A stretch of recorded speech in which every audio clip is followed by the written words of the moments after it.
These are 17 and 18-year-old kids,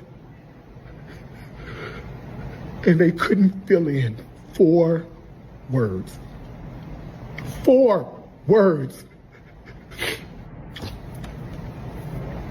I gave them the scenario, and they couldn't do it. But you want to talk about Africa is rising. Africa is not rising. Africa is on a decline. I see it. I see people frustrated. Not just here, all through Africa. I see it. I see people walking around with no soul, no hope. I beg.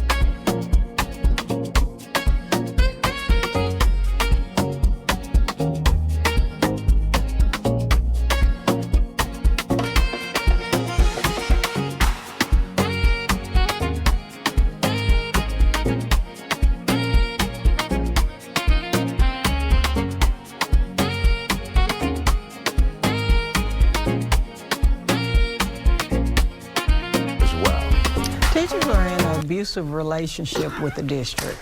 That's just it. They're in an abusive relationship with the education system. The pressures are there. Teachers are mistreated. They are not treated like professionals.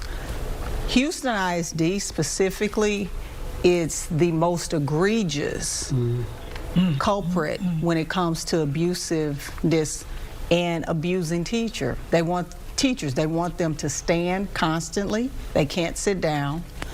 They are fired if they push back, as in my case. They were trying to force me to break laws, and I refused to. So teachers are being abused. And not only are they being abused in the school district, the state is preying on teachers. Okay, so this is Houston Independent School District, and so this is the inner cities education body, right? So they run most of the schools that are typically predominantly Black and sometimes Hispanic. It's kind of a mix of the minorities. A lot of struggling schools in that particular district. 4,000 plus teachers have quit this ISD. They have one of the worst retention rates in the country, all right? 1 out of 3 teachers are gone. So this is why Isaiah Factor has assembled a group of teachers to talk about this particular problem. And that says a lot about Black administration. It's not just a one-sided problem, talking about how horrible these kids are, and their lack of motivation to study, to read, to do math. The Texas testing is out, TA is out. And a lot of these schools have grades D through F. So they are really, really struggling. There's a video that is going viral from one of these educators about the state of reading in his classroom. A Houston ISD teacher has now gone viral in the first few days of school. The Wheatley High School teacher shared his concerns online. That has a lot of people talking. Fox 26's Jillian Hartman has more on the video and the district's response. A Houston ISD teacher shared an emotional post on social media that's getting a lot of attention online. It has thousands of shares and comments. In the Instagram video, Darius Williams is seen crying as he talks about his experience with his senior students. He claims the students struggled to complete a reading and writing exercise. According to the Wheatley High School's online staff directory, Darius Williams is listed as an NES CTE teacher in a non-foundational program of study. According to the Texas Education Agency, a non-foundational. Just for reference, so I know about Wheatley High School. So Wheatley High School is one of the most predominantly Black high schools in Houston, and maybe even in the country. It's a big deal. It has a lot of history behind it. And just so that this is not a biased broadcast, for the first time in this school's history, they got their first ever A on the TEA, right? So this is the first time Wheatley has scored A in the statewide testing. And that is because about a couple years ago, around 2022, It was so bad that the state took over Wheatley's administration from the independent school district. So the state of Texas appointed new leadership to take over the school, and they've made this turnaround. So this was a bit shocking to me that there were still kids that were struggling in his classroom, and these are high school students. Obviously, there's going to always be problem kids, right? Now, we reached out to Houston ISD about the post. The district sent us a statement saying, in part, the first days of the school year are an important time for teachers to get to know their students' academic abilities, assess their individual needs, and determine the support each student may require. The district also... This is what No Child Left Behind did for the K through 12 education in America, right? As you can see, the district is coming out to make this look like the teachers are supposed to deal with this and that there's nothing wrong with it. Parents are also supposed to be educators. You know, you have to teach your kids at home as well. That's what normal parents do. But what are the background of these kids? I mean, if you look at their background, for the most part, if you go based off statistics, chances are they're coming from broken homes. So there's not a lot of work that is being done when they leave school to go home. So the teachers have to do everything, right? In certain districts like this, the teachers have to do everything, which makes it very, very difficult. But these districts don't understand, which is why I started this reaction with the state of affairs in Houston HISD, where they have one of the highest turnover rates in the entire state for this particular reason. When you have this type of leadership, it's not far-fetched that teachers won't be able to stay in this particular education system, mostly due to bad leadership, right? Which is something that is very, very typical with the blacks, my favorite people, right? The blacks. So I am on my lunch break. It is, I don't know, 11:30 or something like that. And I just finished a 3-hour class. We have what's called block, and block is where first and second periods are combined for subjects that need it. And so I literally broke down in the middle of class because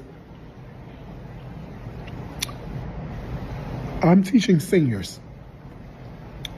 These kids are leaving high school and going to college, hopefully, after they finish. We had 2 paragraphs to read, 1 sentence complete to write. I gave them the sentence stems. I basically completed the sentence for them in the model. These are 17 and 18-year-old kids, and they couldn't fill in 4 words. 4 words.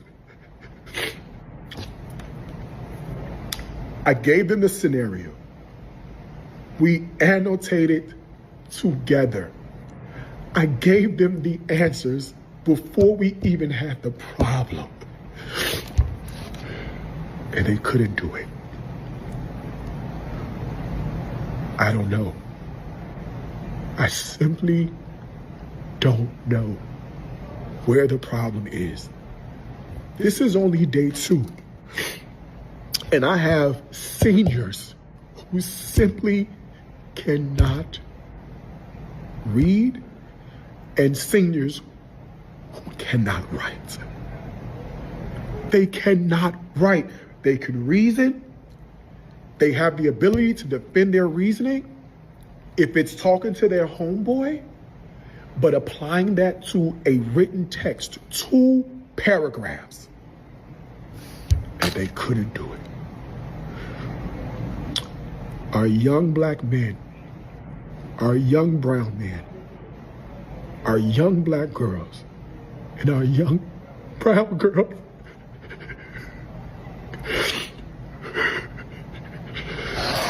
oh, God. typically in the heat of diaspora wars, I should be looking at this and rejoicing it, right? That's probably what most people would think, that I'll look at stories like this and say, well, see, I told you.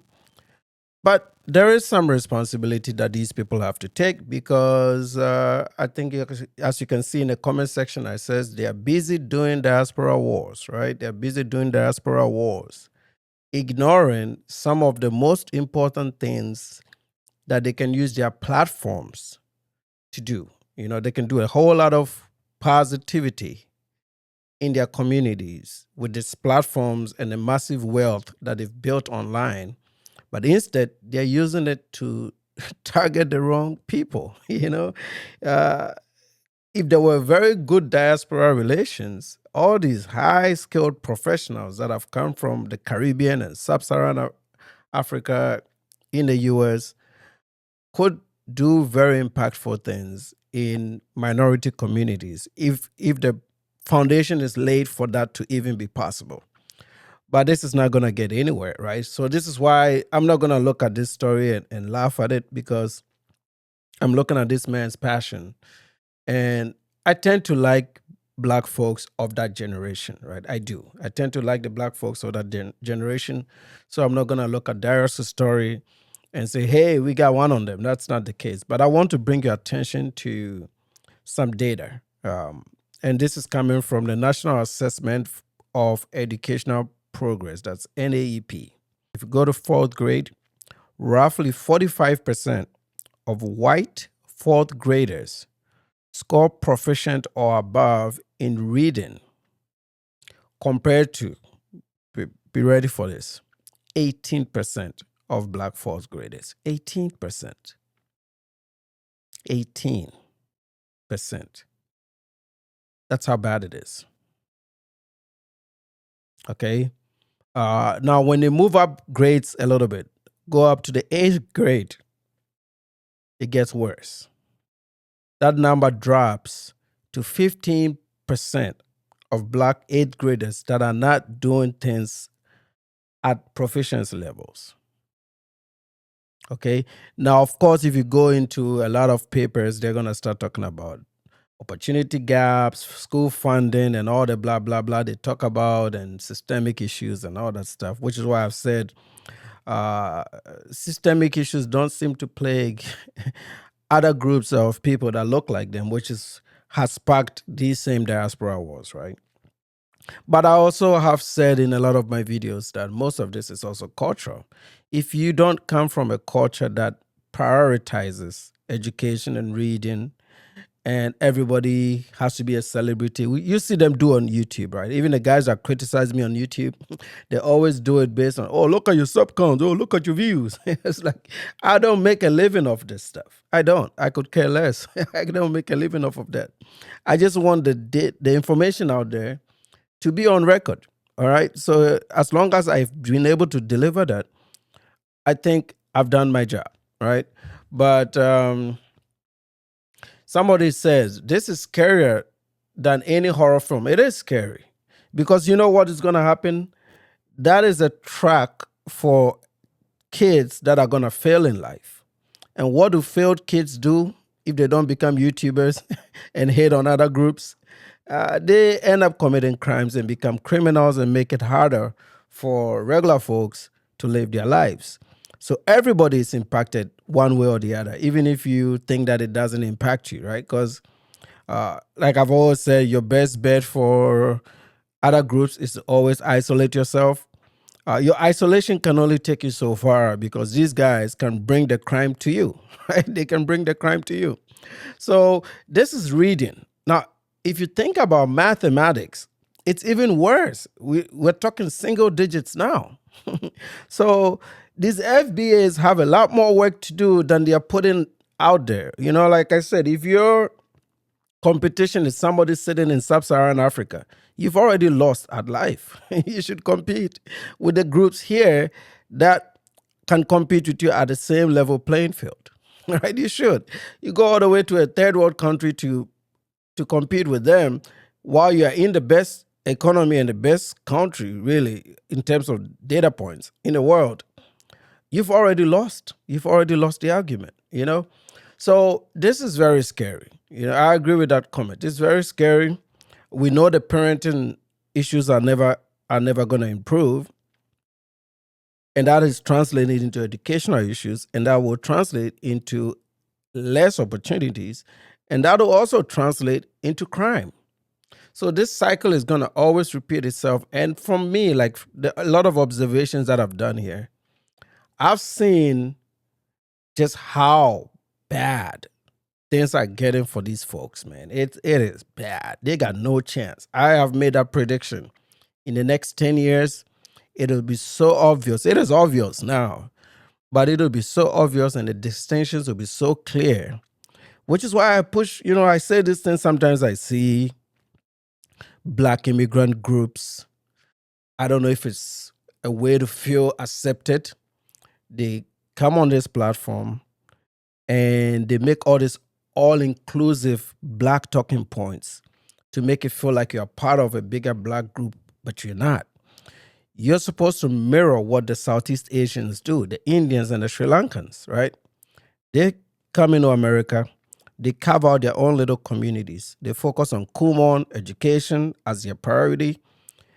And based on their hard work in education, they've been able to exceed all expectations. And now they're even doing better than white Americans, right?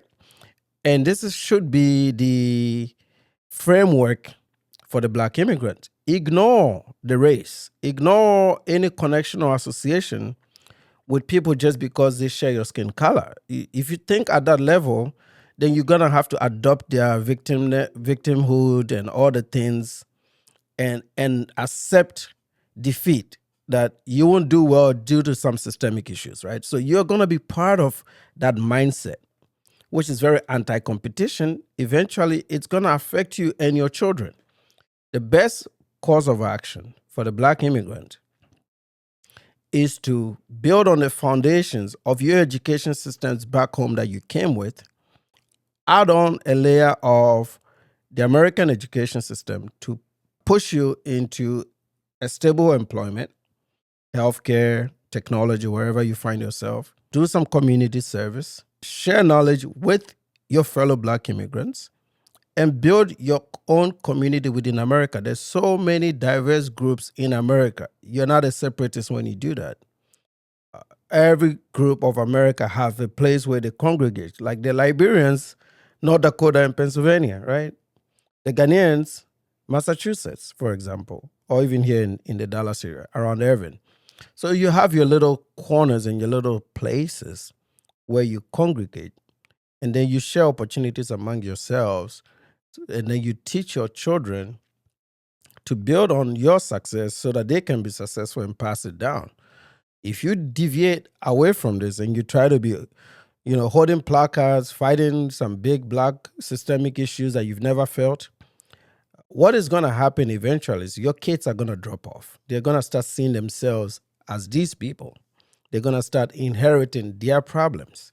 And eventually, it's going to affect their self-esteem, which seems to be a very big problem for these folks. You don't want to put yourself in that category. Like, you don't want to put yourself in that mindset. You don't want to be around that. You just want to focus on the things that make other groups successful. Learn from the Asians. Learn from all these other groups. And build on it. Build on what has worked historically. Doing things right. Being a good person. I think that is a much winning formula than, just marching and holding up signs and crying joint tears with the Black community of America. They seem to have quite a lot of work. They got quite a lot of work to do, man.